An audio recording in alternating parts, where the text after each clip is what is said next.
Je m'appelle Mokhtar Sow. Je suis le président actuellement des anciens footballeurs du Mali, UNAFOM. Mais j'ai d'autres casquettes. Je suis un ancien de la CMDT, je suis un ancien du système des Nations Unies, je suis un ancien de la Banque mondiale. Et j'aime beaucoup travailler avec les structures. Et je suis président fondateur du concept Ntola Salama, qui nous a ramenés ici à l'école de maintien de la paix. Et Monsieur le Président, il y a quel lien entre le ballon et la paix? Ça, c'est une très très bonne question. Je pense que c'est les liens entre le ballon, le sport en général et la paix. C'est que ces deux éléments transversaux, ces deux éléments universels et ces deux éléments qui ont trait aux masses. Donc, vous voyez bien que quand vous prenez le sport, c'est assez transversal le sport, puisque ça nous amène à l'école de maintien de la paix, ça nous amène à la cohésion sociale, ça nous amène à la paix, ça nous amène au développement, et surtout au développement durable. Et quand vous prenez la paix se nourrit du développement, qui lui-même est assez transversal. Donc nous, on fait parfaitement le lien à travers notre concept de Ntola Salama, qui veut dire le ballon, et qui, par exemple, est né au Mali 150 ans avant l'Angleterre. Beaucoup de gens ne le savent pas, et nous l'avons montré et démontré que le Ntola est aussi un élément culturel. Et vous êtes ambassadeur et initiateur de la diplomatie footballistique. Pensez-vous que les saluts de l'Afrique passent par le sport? Oui, nous sommes quelque part des panafricanistes par, je dirais pas par défaut, mais par conviction. Nous avons eu la chance de traverser les âges. Nous avons été des véritables ambassadeurs. Vous savez, le premier ballon d'or africain, il est malien, il s'appelle Salif Keita. Et ce que nous voulons faire à travers notre projet d'Union africaine des anciens footballeurs, c'est de continuer. On a déjà procédé à la création de l'UAFA, c'est de concrétiser un petit peu ce projet de l'UAFA à travers l'adhésion des autres associations footballistiques du Mali, enfin d'autres associations footballistiques dans les autres pays africains.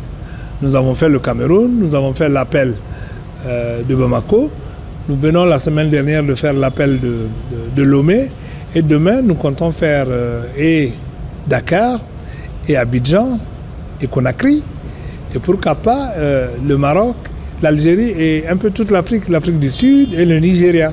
Donc c'est assez fédérateur et nous pensons que le Mali porte un petit peu ce projet-là et nous voulons en garder le leadership.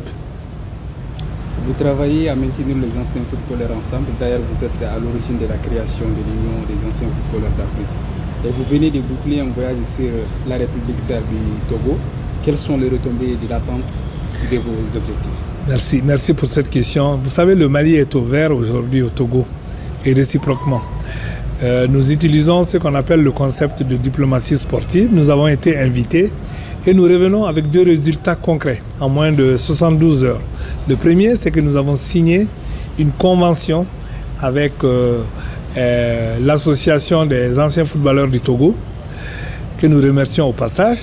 Donc cette convention-là, elle a été signée pendant les 72 heures.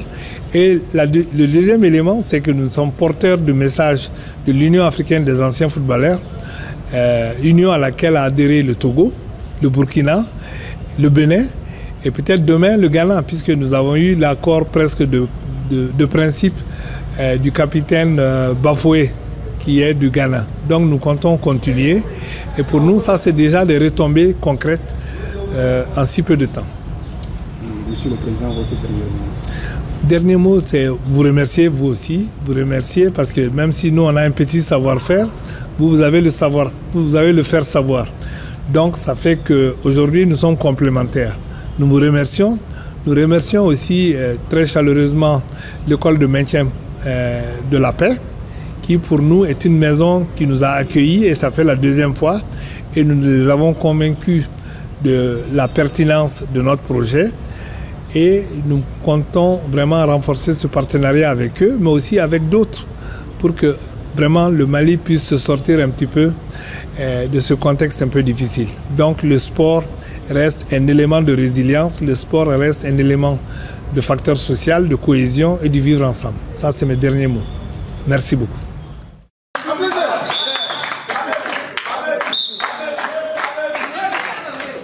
Thank you.